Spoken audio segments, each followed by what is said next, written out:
guys, welcome back to my YouTube channel. I am super happy to have you back. It has been such a long time. I'm sure it's up to a month since I last posted a video on this channel.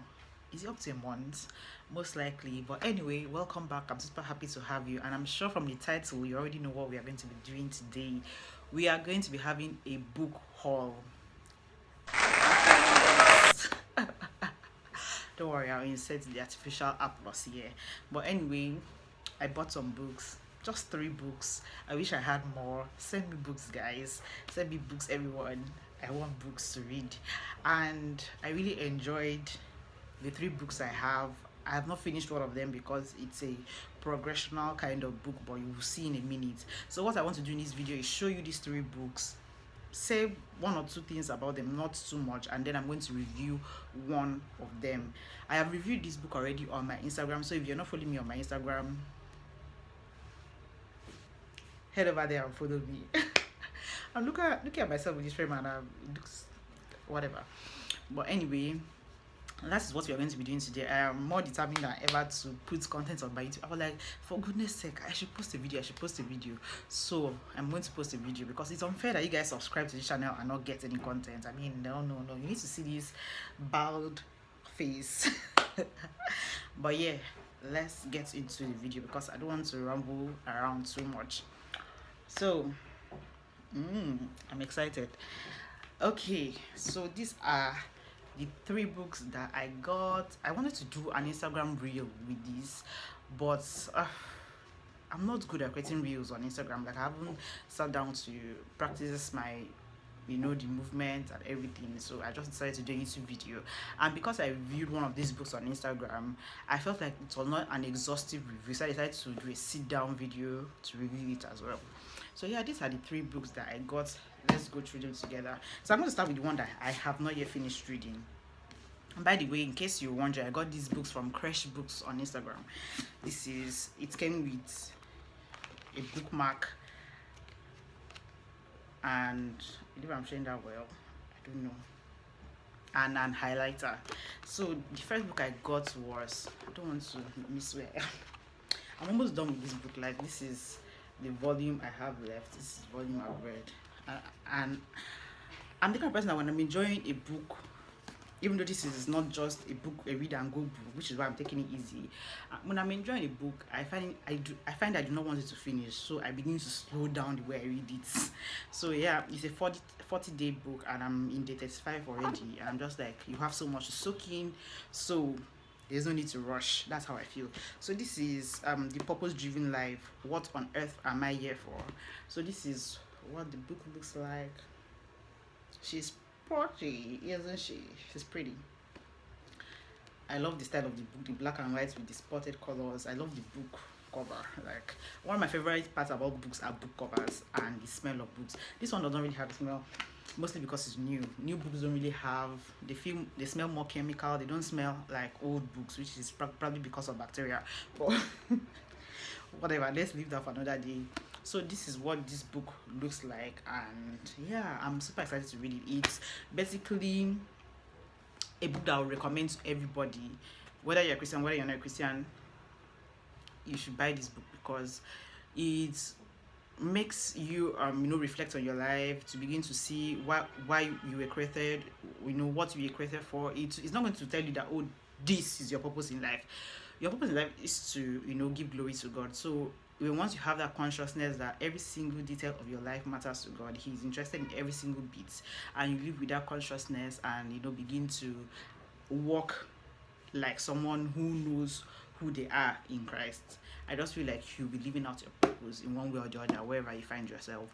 And that's one thing I've learned from this book that I really it makes you focus a little bit more when it comes to how you live your life, the things that you say, the way you act, and all of those kinds of things. Not that it makes you self-conscious or anything. It does not try to repress your personality, because I find that when people think about Christian books or think about Christianity as a whole, they feel like, oh, people want them to act a certain way, move a certain way, and all of that kind of stuff. No, this book tells you that God loves variety.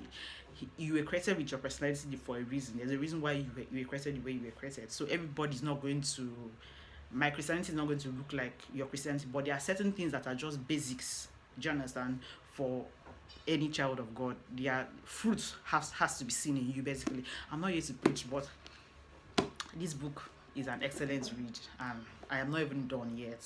So that's number one. Let's go to the second one.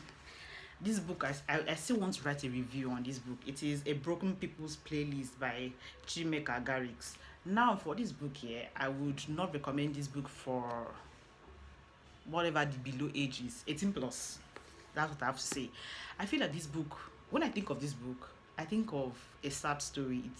It feels very tragic. A lot of the stories are not like stories that end in happily ever afters. Do you understand?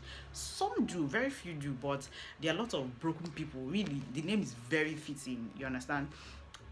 There are lots of broken people and broken stories, and it's so sad because this is the reality that some people live in. Like these are people's realities. And reading this book, I'm finding that things like police brutality, like there are so many themes in this book that I feel like are so relatable in our day currently. Like there's a particular story about this young guy who gets a job, and then on the day he got the job, a police is trying to arrest someone that's like a criminal. The guy was selling drugs and he escaped them, and instead of the policeman to leave empty-handed, he grabs the next person he sees, and that's this innocent young guy who is trying to better his life, who just got a job that day and was about to go out to celebrate, looking fresh and everything, only for them to take him in. Like it's already a preconceived notion that, oh yeah, we are going to harass this guy and get money from him, looking into his phone only for them to see like pornography videos, like homosexual videos and everything, and automatically in their mind the first thing they think is like it's already a done deal that this guy is not going home alive. Unfortunately for the young man, they have a criminal they are looking for a criminal who is also dressed in the same way that he is. So blue, I think a blue shirt and a black trouser or something like that. And because the police does not want to actually go out and do their job and find this criminal, what are they going to do to the young boy to say that, oh yeah, we caught the criminal? Make your judgments. So it's so many sad stories, so many like broken families and all of that, but it's such a page turner. Like you won't be able to like it's a collection of short stories, by the way. It's not a novel, like it's not all about one story. It's a collection of different stories, and they are all very memorable. So I really enjoyed this book. And the last book is The Girl with the Loudoun Voice. This book is a book that I bought because of the name, the title. I tried to read it in English, The Girl with the Loud. It doesn't make sense. There's something wrong with this English. I tried to read it, but until you read this book, you will not really know why the title is the way it is. So apparently, the young lady that is featured in this book, Adunu, is an illiterate. Like she had not gone to school and everything, so she just mixes her English and tries to express herself as much as possible. And this is the book that I want to review. So by the way, these are the 3 books that I got. I think I should use this as a thumbnail. I'm so silly. But yeah, these are the 3 books that I'm going to be putting out for this haul. And I've read other books, but they are not like, they are mostly like, the normal novels that we read. This is African literature, this too, and I'm really getting into African literature and I'm really enjoying it. I think it's the trend right now, honestly.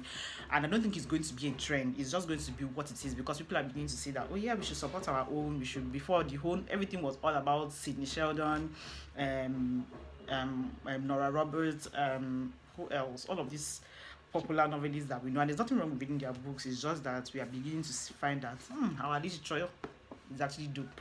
So I like that for us. So I'm going to talk about this book right now. View part of this video, and I don't want this video to be long. It's already like 9 minutes, but anyway. So with this book, Aduni is 14 years old. I'm not going to tell you the whole story. I'm just going to tell you like the things that stood out to me. And one thing that stood out to me is the fact that there are people who are going through what I are going through. I think I've said this before in the video that I did with my friend Favor. If you've not watched that video, I'm going to link it somewhere here, where we talked about 25 lessons we've learned at 25, and we just gave lessons that we've learned and situations around those lessons, like stories around those lessons. So one thing I'm still learning every day is that no matter what you are going through, like always remember that there are people that it could be worse. Not that there are people that are going through worse, then look at that and be happy. No, but it could be worse. And because you're not in a worse situation, it's a reason to thank God. It's a reason to live life in joy and some level of contentment. Reading the story, my heart was so broken and wrenched because this is a human being's life right now as we are speaking. Your parents, like her parents, are poor. The mom was the breadwinner. She died. The dad has to practically sell her off for bags of rice and beans and 25,000 naira, or if not less than that. She's a child bride. She's only 14 years old to an old man who is looking for sons, who has already married 2 wives. The elderly wife is beating her up. Like, her life is just from tragedy to tragedy to tragedy. And when she eventually runs off to Lagos, or she manages to escape to Lagos due to a particular circumstance, I think to myself, oh, finally, she's going to get the good life. At least she's going to have a good experience. No, no, no. Like, I think it never occurred to me how. It's not like I did not know, but some things you are not too, you don't really think about too much until either you read about it or you hear someone tell you their experiences. This woman is rich. Do you understand? Her children are broad. Like, she has all she wants, except that her husband is cheating on her every single day of her life and using her money to do so. And all she can do is pour her frustration on a 14-year-old girl. It's so sad to think that that could be you, that could be me. Because sometimes we read things like this and we feel like, oh no, impossible, that could never ever be me. I would never do that. This is terrible. But sometimes we become desensitized to the things that we do. We begin to, we forget that, how do I put this in a way that is easy to understand? Sometimes when you're doing something, you don't really realize, like, you tend to forget the weight of what it is that you're doing. Do you understand? I don't know why I'm asking. Do you understand? Like, you can answer. It becomes normal for you to do those things. It's like how, let's say for example, politicians who are stealing money in Nigeria, their children they receive allowances, they are buying power bikes and going on vacations and all of these things. It's easy for them to forget that there is poverty in Nigeria, that people are struggling in Nigeria, that their parents are stealing money. Why? Because, oh, my parents are giving me money now. Like, it's not a big deal. From their point of view, it's not really a big deal. Like, I'm just living my life. My parents are working, they gave me money, and I'm living large. They don't really think of what effect the things that they are getting has on other people. That's what I'm trying to say. So it is this, I feel like the woman who was her madam, she never thought in 1,000 years that she would be someone who would, beat up a young girl for absolutely nothing. She was extremely mean, throwing slippers at her. Like, it was such a terrible living condition. But I love Aduni because she's so fierce and she was determined. Like, her go-to word was tomorrow will be better. She always said tomorrow will be better, tomorrow will be better. And I just love that about her. Like, she was a dreamer. She had big dreams. She had and also, one thing I also realized when I read this book was that sometimes the environment that you are can stunt your vision. Like, if you're in an environment where you've never ever seen better, you would not dream for better. Do you understand? So if you're in an environment where the highest level of success is to get married, you will never know that, oh, there's something more to look forward to that you could achieve. Do you understand? Now going to Lagos and seeing her madam being a madam, making money, it was such a new life to her, and suddenly she realized that, I can be the girl who walks into a room and has a voice. Do you understand? And I want my voice to be loud, which is where the whole name title comes from. I don't really want to say exactly how it came about, but I just love that despite her situation, her dreams were not killed. Do you understand? And a part of me wishes that she went back to Ikati, I don't know how to pronounce the name of her village, and I would have loved to know what happened. But authors always kill whatever storyline they feel like is not more important, and yeah, it's fine. And I have to say, I also give a very big hand to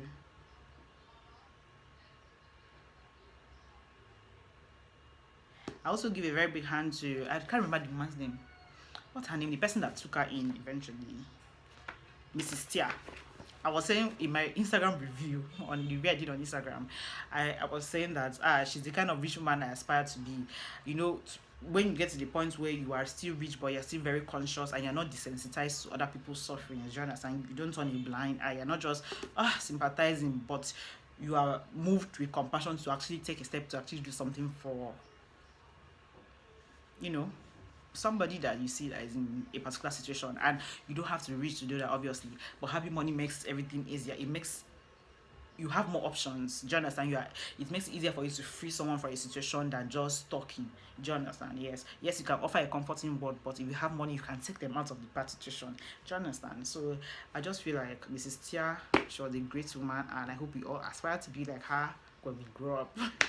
But yeah, that's in my review of this amazing book by Abi Dare. I didn't even mention the name of the writer, Abi Dare, the girl with the Loudoun Voice. It was such an enjoyable read. Like when you start, you're not going to want to stop. You want to find out, so what next? So what next? So what next? So I love that about this book.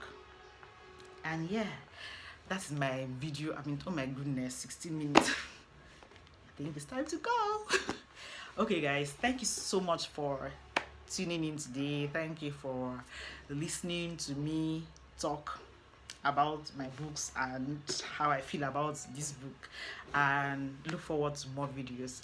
At least I plan on putting out at least 2 videos this month, so look out for my next video. And yeah, have an amazing December. I hope that, you know, we find happiness wherever we are, that we find contentment.